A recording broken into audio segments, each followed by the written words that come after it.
Hi there, it's Susan Lane here from Gratitude, Inspiration and Happiness. I thought I'd share a video with you this morning about an event, a situation that happened with us a long time ago actually. It was about 14 years ago now, but for some reason this morning I started thinking about it and I can't believe the feelings and the emotions and the happiness that it's brought up in me this morning. So I thought I would share it with you. So please indulge me and I hope you enjoy the story. So my daughter was a gymnast as a child, and I'm small and my husband's not that big either, but he's a big strong man, if you know what I mean. So in terms of the biology, Shannon had the perfect biology. As the coaches said, when they looked at the parents, they thought, well, we're on to a winner here. Anyway, so we took her along as a wee tot, and they said, yes, we like her, can we have her in this class? And then they moved her to another class, and then they moved her to another class. And before we knew it, at a very tender young age, she was right into competitive gymnastics, and really successful at it, actually. So fast forward a few years on, when she was a wee tot, but it was acrobatic gymnastics, so she worked in a trio, and they used to throw her up in the air and wonder when she was ever going to come back down, having done somersaults and all the rest of it in the air and landing in folks' shoulders and things. It was wonderful, terrifying but wonderful. And as she was approaching secondary education age, someone suggested to us the School of Sport in Glasgow, because they had a full gymnastics programme, and we kind of waved it off. We live in Ayrshire, so it would have been a travel, etc. But just as time went on, we actually pondered it. We spoke to Shannon about it, and she said yes, she would love to. And when we actually went to go through the application process, she'd missed the cut-off date. So somebody somewhere had a word with the Glasgow coach, who also ran the School of Sport programme for gymnastics, who said, I'll take her in a minute, because Kilmarnock Sports Acro team kept the Glasgow team off the top on a number of occasions at the Scottish Championships and things. So he knew exactly who Shannon was and said, doesn't matter, she missed the cut-off, we'll have her. So anyway, we still had to go through all the process to see whether they would accept her, but they did, and that was fine. So she went to the School of Sport in Glasgow. And one of the programmes on that that was available to the gymnasts was to go and train with the Russian Olympic Reserve Squad. There was an exchange programme in the process of being set up. Now, because Shannon was late to the party, if you like, she wasn't included in that first year's programme. And there were fundraising events organised and all the rest of it. And Shannon had gone to the head teacher and asked if she could take part in the fundraising. Even though she wasn't going to Rostov, she still wanted to be part of the community, and she wanted to do her bit for the school, etc. And the head teacher was delighted and over the moon and said, of course, we'd love to have you involved. It also made, the displays they were doing to raise funds, having Shannon there meant that, they could do, a bigger range of displays, because she was a top and could tumble and all the rest of it. So anyway, we did that. We did displays at shopping centres, we did displays in halls and all the rest of it. And one day I was sitting in a car park between meetings, at a difficult period in my job, and just kind of sitting in my head in my hands, as you do from time to time in life.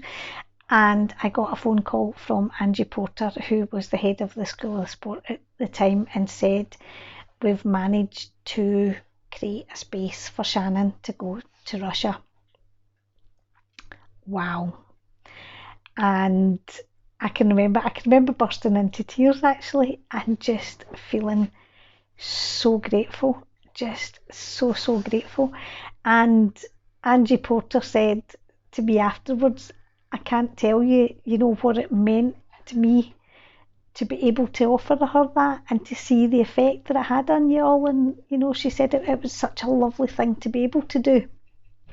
Obviously, she'd had to, you know, negotiate different things because they were actually adding to the numbers, over the numbers for people going. It wasn't that somebody had pulled out and she got a space, or, you know, they created a space for her, which was just wonderful.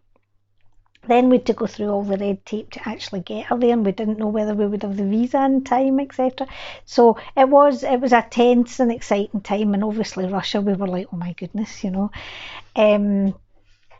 And the Olympic reserve squad. So she went out and she, you know, experienced a couple of weeks of really, really tough training, and also in a different way. I mean, the Russians are pretty strict with their their gymnasts, and their methods that they use just wouldn't be acceptable in Britain. Let's put it that way. So just wonderful. But the other thing that really came out of that was when Shannon came back. She came back with an empty case, more or less. Came back pretty much in just what she stood in, and she'd taken some toys, cuddly teddies and things with her. She was 12, because she was young for a year. She had a December birthday. Anyway, and we were like, where's all your stuff? And she said, Mum, these kids had nothing. Absolutely nothing. They didn't have fancy clothes, they didn't have toys, they didn't have... So our girls gave their stuff because they knew they were coming home to parents who were working, who were able to give them and provide for them. And it was so humbling that, you know, as kids of that age, that their hearts were open enough to do that. So it was a massive lesson all round, you know, the excitement and the gratitude of getting the opportunity to go, the learning and the experience of being there, and what she saw of how other people lived and how other gymnasts trained was just massive.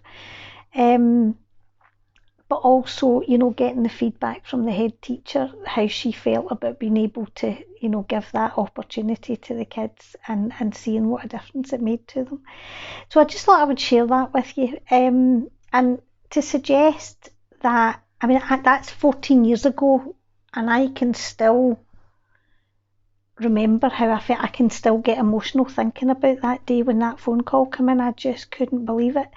And it was never, you know, Shannon taking part in the fundraising was because she wanted to be part of the squad, part of the team. She wanted to, you know, take part and immerse herself in, you know, with the group.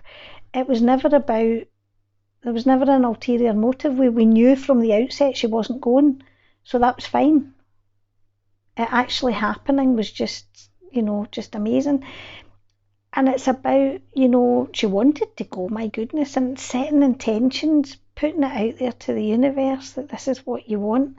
The universe will make it happen even when you can't see a way for it to be being possible. If it's meant to be, the universe will make it happen for you. So just to consider that, and to consider a time in your life where something or somebody has made something happen for you that you couldn't see as a possibility, and feel the gratitude for that, and carry that gratitude in your heart with you today. Brighten your day. And if you have the power to do that for somebody else, why not do it? Why not give somebody else something that they can hang on to for the years to come in their life? A wonderful, wonderful feeling. Gratitude shared is just amazing, and it's the way forward. Thank you for listening to me. Namaste, and I must go.